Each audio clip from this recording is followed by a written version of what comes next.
This video is a thought experiment, so we're going to try to imagine migrating the corporation of Uber onto a blockchain. This is the kind of economic fantasy thinking that I think more people need to be doing more of if we're going to envision our way into a world where blockchain disrupts the big tech monopolies, as I hope it does. And where I'm hoping to go with this is I'm hoping to imagine a situation where the drivers of Uber are the ones to make the management decisions, essentially the ones to own the blockchain. And I hope that that would be a business that would be good enough for customers, that it could compete with Uber and Lyft, and maybe even compete better than Uber and Lyft. I'm going to try to imagine the shareholders out of existence. So in this company, the drivers have most of the power, like in a co-op setup. In the past, unions have served the role of empowering the workers, but a lot of the unions have disappeared, and that hasn't necessarily been great for workers, and there's problems with unions as well. The hope is that blockchain will offer a new way to empower workers. That's where we're headed with this thought experiment. And please know that I'm trying to explore ideas here, so nothing I say should be taken as fact from this video. I'm really just more trying to encourage in my students and in you a kind of thinking that's more free and more imaginative when it comes to economics. And that kind of thinking requires being more playful with our thinking, being willing to take wrong turns and backtrack and criticize our own ideas, and it's a really fun way of thinking that we just don't see enough of nowadays. So we want to start by thinking about what Uber is. Like, what do the shareholders of Uber own when they own the capital of Uber? So what does that include? Machines, data, buildings, contracts with employees, intellectual property, land, algorithms, computer code that they own, digital assets like websites and music and videos. Now we can divide this list into information capital and non-information capital. And we remember that since blockchain is just a distributed ledger, we can migrate any of that information capital onto a blockchain. So to be a little more specific, the information capital with Uber includes things like company policies, a list of people who hold different positions in the company, and those people's wage contracts and their list of responsibilities, company decisions and rationale behind those decisions, algorithms, legal agreements, meeting minutes. But what about the non-information capital? How would that even be handled in our blockchain version of Uber? Well, we remember that one thing on the blockchain is the list of rules and people's responsibilities. So we can have things on the blockchain like Andy, the accountant, is in charge of managing the computer equipment that the company uses to do its accounting. The ABC janitorial staff is hired to handle all of the cleaning at the headquarters building, including the management of the mops and spray bottles and such. Here is their contract. So the information on the blockchain contains things about the management and the ownership of the capital that the company owns, even if that's physical capital. We should also keep in mind that businesses don't actually own their workers. That would be a violation of human rights. Instead, the company only owns the contract with the worker to buy some of the worker's labor in exchange for a wage, and contracts work really well on blockchains. Okay, so now we've imagined migrating all of the company's information capital onto a blockchain.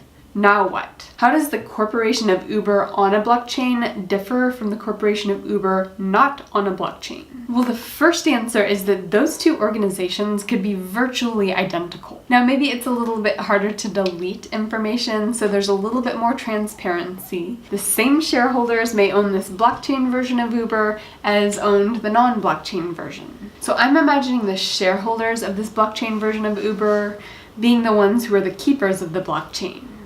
Or maybe they delegate that task to someone else, like the board of directors or the CEO or whoever. The only difference really might just be the possibilities that the blockchain opens up. Having things on the blockchain might make it easier, for example, for employees to write up their own little smart contracts and put those on the blockchain, and those would be more easily accessible by employees who worked somewhere else in space or somewhere else in time. So maybe they put the smart contract on there, they quit, and 2 years later they hire someone in the same position, and they can just pick up with the smart contracts that from 2 years ago. I mean, employees could have done this before having a blockchain, but having the blockchain makes it easier, and it makes it less likely that information will get lost when employees turn over. Another thing that happens when we move things onto a blockchain is it opens up a lot of new possibilities for flexible ways of organizing or structuring the company. So let's explore that more. When you try to imagine blockchain disrupting the current corporate structure, you have to ask the question, who finances things? Who owns the capital? Who plays the role that the shareholders currently play in big corporations? After all, our current system does a pretty good job of getting financiers to invest in worthy projects, at least projects that are going to make a profit. And what I'm really getting at here is the fact that a lot of current corporations are not going to want to migrate onto a blockchain. In particular, they may be afraid of the kinds of things happening that I'm describing in this video. So it's probably not going to happen naturally. So how could the financing work for Uber on blockchain? Now, if we wanted to be super fantastical about it, we could imagine a rich guy or a rich gal coming along and buying up over 50% of the shares of Uber and altruistically moving all of the information capital in Uber onto a blockchain just out of the goodness of their own heart. But maybe that's a little bit too unrealistic for your taste, and that's fair enough. But let's continue down this thought trail because it might lead us somewhere. It would be almost as equally fantastical to imagine the Uber drivers getting together and pooling their money to buy over 50% of the shares of Uber. Probably not going to happen. That situation wouldn't be very stable because as soon as some of the drivers sold their shares and the percent of the company owned by the drivers dropped below 50%, the normal shareholders would stop putting information onto that blockchain and the blockchain would depreciate in value. So that wouldn't be stable either. But we may find our hero when we look at smart contracts. And of course, blockchain is great with smart contracts. Instead of having people buy up the shares in Uber, let's imagine that there's a startup company that's competing with Uber, does the same thing as Uber except it's on a blockchain, and we'll call it the blockchain rideshare company. Now, one interesting thing about this particular industry is the fact that a lot of drivers drive for both Uber and Lyft at the same time. And it's not hard for me to imagine these drivers downloading a third app while they're doing Uber and Lyft, especially if that third app had the possibility of bringing about union-like powers for them. So in imagining this blockchain rideshare app, I'm envisioning different smart contracts that would kick in as soon as the company reached certain milestones. Contracts like these. If 80% of Uber drivers take a day off from Uber, I will too. That's almost like a built-in guaranteed union strike. And you could have these contracts in place from day one. All voluntary, of course. Or how about this one? If blockchain rideshare reaches a market penetration of 50% of what Uber does, and if it has the necessary employee benefits that I personally want in place by that time, then I agree to a no Uber Sunday once a month for a year. You're starting to see how union-like smart contracts might shake things up a bit, right? Okay, but could a blockchain competitor really get off the ground competing with a company like Uber? Well, let's see if smart contracts could save the day in the financing realm as well. First, let's imagine that our goal is to eventually get a blockchain that's run and managed by the Uber drivers, a little bit like a modern-day co-op. I'm talking about the type of co-op where the workers own the business, you know? Money for the capital of this business needs to come from somewhere. And investors aren't going to invest unless they can get at least as much return on their money as they can from other options, like actually investing in Uber. So let's explore options. First, there's always the option to borrow money from the bank in the same way you borrow to buy your home or your car. It could be that the CEO of our blockchain rideshare business just goes to the bank and takes out loans to cover things like paying our programmers and paying a marketing team and whatnot. Maybe the shareholders own the business like they currently do, but the drivers just manage the business and vote on the board of directors. Would that work? Probably not. The shareholders who own the company, they're not gonna like the fact that they don't have a say in how it's run. What if we had a setup where 60% of the profits went to the shareholders and 40% of the profits went to the drivers? And maybe at the same time we have the reverse ratios for voting on the board of directors. So like 60% of the votes on the management, the board of directors, belong to the drivers, while 40% of those votes belong to the shareholders. Would that work? Well, the shareholders certainly are not going to pay as much for an asset like that as they would for an asset where they own 100% of the profits and 100% of the management decisions.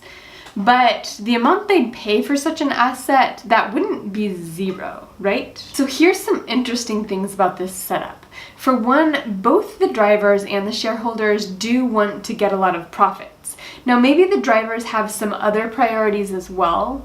They care about sick pay and vacation and upward mobility in the company and safety features. They care about some other things besides just profits.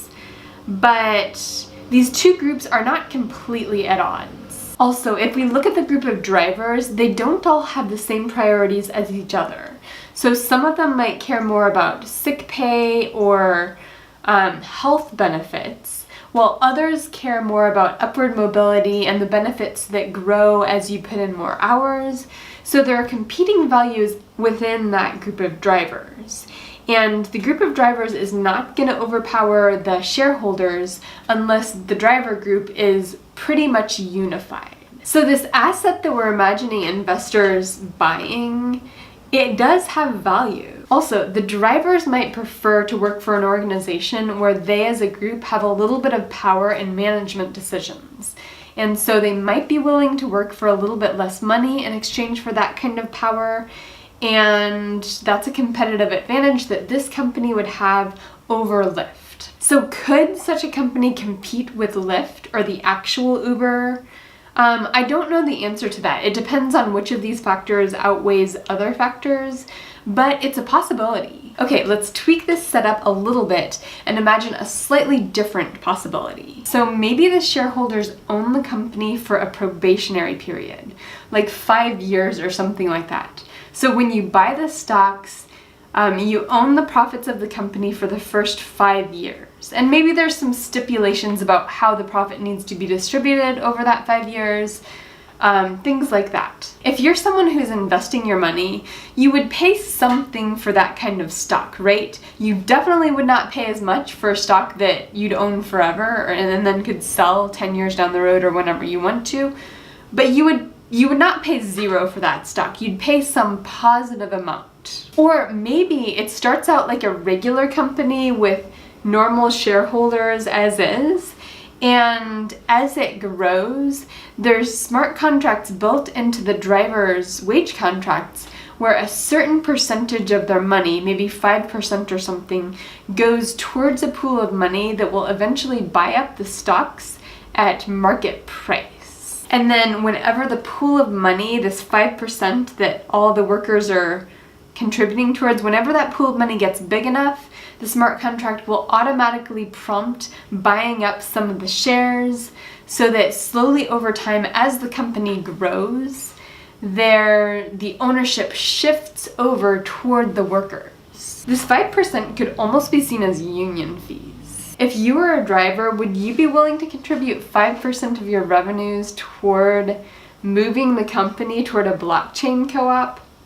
Or maybe 1% or 2%. And this gets at one of the benefits of blockchain, which is just how complex you're allowed to make the contracts and have them execute automatically on the blockchain and it's not burdensome, it's not risky, you're not worried about the stipulations not being met, you're not worried about mistakes happening as things get transferred between people. That's one of the great things about blockchain. Now, the question we need to ask next is, why do you need a blockchain for this kind of thing? So I'd actually like to answer the question, why do we need a blockchain, in another video, because that's a big question in and of itself. But I hope this video has gotten your brain thinking, has sparked some ideas, sparked some critiques, sparked some excitement about blockchain.